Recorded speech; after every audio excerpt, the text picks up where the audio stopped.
Mistress America 2015, the Noah Baumbach movie.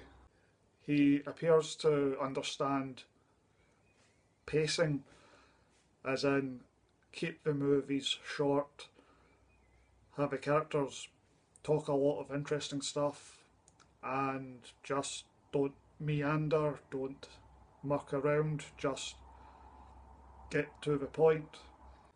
Mistress America, I think, is a very, very good movie. Very strong, very interesting.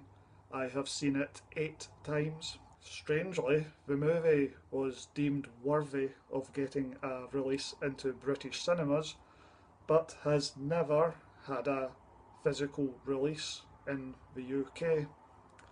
So that's unfortunate, and the movie certainly deserves a physical release.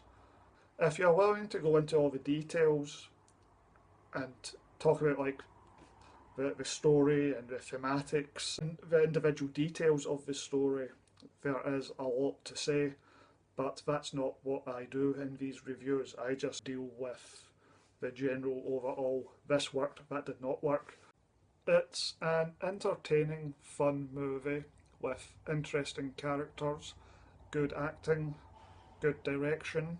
I think some people might find the middle section, when the characters are all together for about half an hour in the big white walled house, is a bit of a talkathon at that point, and I could see how some people might find that sequence to be overlong and maybe not overly interesting.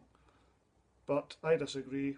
I think that scene is absolutely fine, and I have no issues with it being such a long sequence. And I would not describe it as self indulgent either. There are no obvious deficiencies. I'm trying to think of the biggest flaw, the biggest problem with the movie, and I can't really think of anything. Perhaps the occasional moment isn't 100% perfect. The only other thing I would say is if you don't like the characters, if you find them to be a bunch of boring, tedious hipster types, you might find the movie to be very irritating. I don't have that issue with the movie. It's an amusing movie.